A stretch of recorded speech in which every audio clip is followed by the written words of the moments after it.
नमस्कार दोस्तों, मेरा नाम है आकाश और मैं आप सभी का अपने YouTube channel A to Z study में बहुत बहुत स्वागत करता हूं। और आज की वीडियो में मैं आपको पढ़ाऊंगा हिंदी व्याकरण में अपठित गद्यांश। तो वीडियो को शुरू करने से पहले अगर आप लोगों ने अब तक इस वीडियो को लाइक, शेयर और मेरे चैनल को सब्सक्राइब नहीं किया है तो पहले तो आप इस वीडियो को लाइक कर दो, शेयर कर दो और साथ ही में मेरे चैनल को सब्सक्राइब भी कर दो।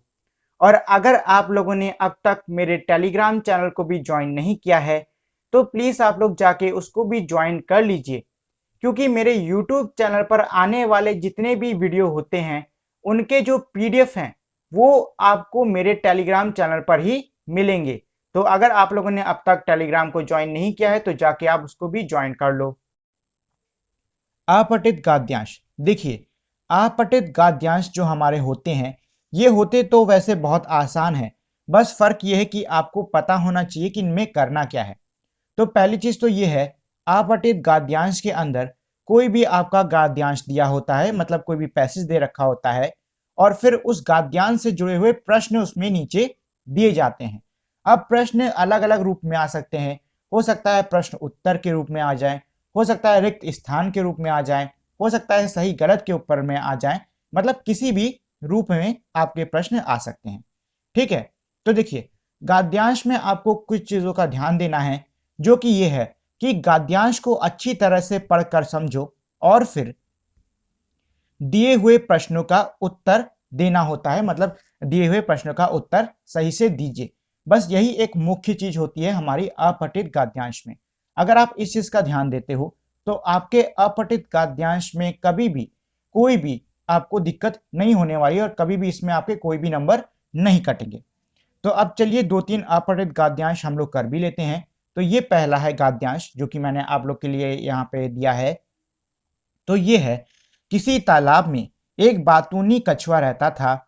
उसी तालाब के किनारे दो हंस भी रहते थे। वे तीनों आपस में मित्र थे। एक बार गर्मी के मौसम में तालाब का पानी सूखने के कारण हंस दूसरे तालाब पर उड़ के जाने के लिए तैयार हो गए। कछुआ भी तैयार था, लेकिन उसे ले जाने की समस्या थी।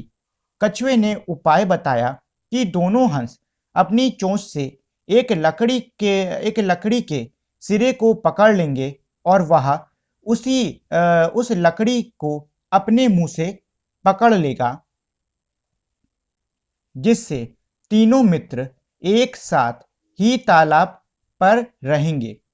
हंसों ने कहा कि उपाय तो अच्छा है, लेकिन बातूनी होने के कारण तुम्हें रास्ते में बात ना करने लगना, नहीं तो तुम नीचे गिरकर मर जाओगे। कछुए ने कहा कि वह मूर्ख नहीं है, वह अपने पैर पर स्वयं कुल्हाड़ी क्यों मारेगा। योजना अनुसार वे उड़ गए।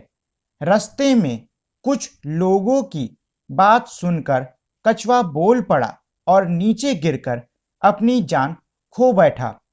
हमें कभी भी फालतू बातों में ना पड़कर अपने लक्ष्य की तरफ ही ध्यान देना चाहिए। तो ये तो है हमारा पूरा का पूरा गद्यांश। अब इससे जुड़े हुए कुछ प्रश्न हैं, आइए उनको कर लेते हैं। तो ये है पहला प्रश्न, तीन मित्र कौन कौन थे। तो देखिए ऑप्शन क्या दिए हुए हैं। ऑप्शन है दो हंस एक कछुआ, कछुआ और हंस, एक हंस एक कछुआ। तो कहानी में हमारे क्या दिया हुआ है, कहानी के अंदर एक कछुआ और दो हंस दिए हैं कि नहीं दिए हैं। तो इसका उत्तर क्या होगा, पहला वाला ऑप्शन, यानी कि दो हंस एक कछुआ। अगला प्रश्न है, किसे दूसरे तालाब में जाने की समस्या थी। मतलब यह है कि किसको दूसरे तालाब में जाने की समस्या थी। देखिए हंसों के तो पर थे, वो तो उड़ के चले जाते। लोगों की बात की नहीं गई है और सभी को कोई समस्या नहीं थी, क्योंकि हंस तो भाई आराम से जा पा रहे थे। तो फिर समस्या रही किसको, समस्या रही कछुए को, क्योंकि कछुए के पर नहीं थे और वो उड़ के नहीं जा सकता था। तो दूसरे तालाब में जाने की समस्या किसे थी, कछुए को थी।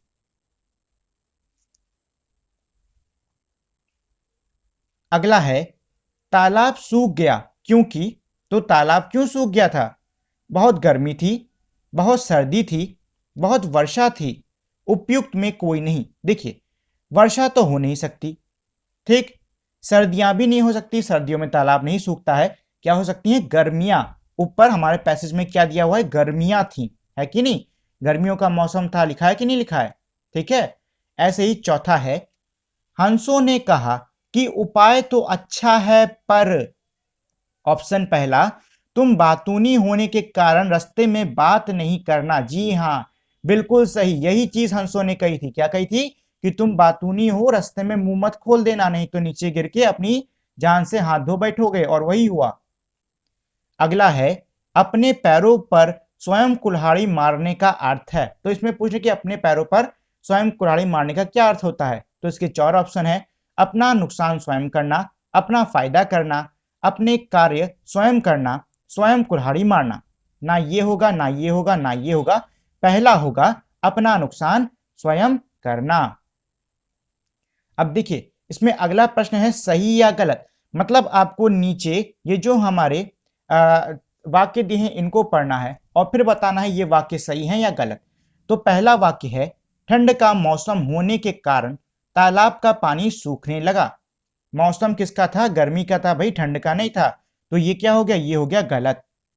हंसों और कछुओं के बीच बहुत अच्छी मित्रता थी। जी हाँ, हंसों और कछुओं के बीच में बहुत ही अच्छी मित्रता थी, तो ये हो गया सही। अब ये है हमारा दूसरा गद्यांश, चलिए इसको भी पढ़ लेते हैं। अकबर के एक खास दरबारी ख्वाजा सरा को अपनी विद्या और बुद्धि पर बहुत अभिमान था।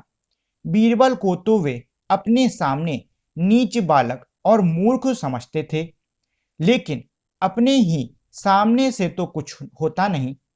दरबार में बीरबल की, यहां अकबर लिख गया, इसको काट के बीरबल कर लेना, ठीक है।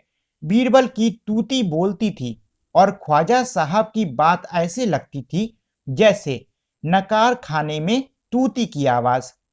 ख्वाजा साहब की चलती तो वे बीरबल को हिंदुस्तान से निकलवा देते, लेकिन निकल एक सेकंड, लेकिन निकलवाते कैसे? ठीक है। तो यह है हमारा गद्यांश। अब इससे जुड़े हुए कुछ प्रश्न हैं, चलिए उनको पढ़ लेते हैं। अच्छे समझ लिया ना गद्यांश? अब इन प्रश्नों का जवाब कर लेते हैं। तो पहला प्रश्न ये है, ख्वाजा सरा कौन था? तो देखो, ख्वाजा सरा अकबर का खास दरबारी था। यहां लिखा भी हुआ है, पैसेज में लिखा है कि नहीं? अकबर का एक खास दरबारी था ख्वाजा सरा, है कि नहीं? वही है इसका उत्तर। अगला है, ख्वाजा सरा को किस पर अभिमान था? मतलब ये कि ख्वाजा सरा को किस चीज पे अभिमान था?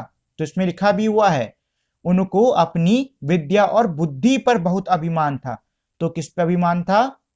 ख्वाजा सरा को अपनी विद्या और बुद्धि पर बहुत अभिमान था।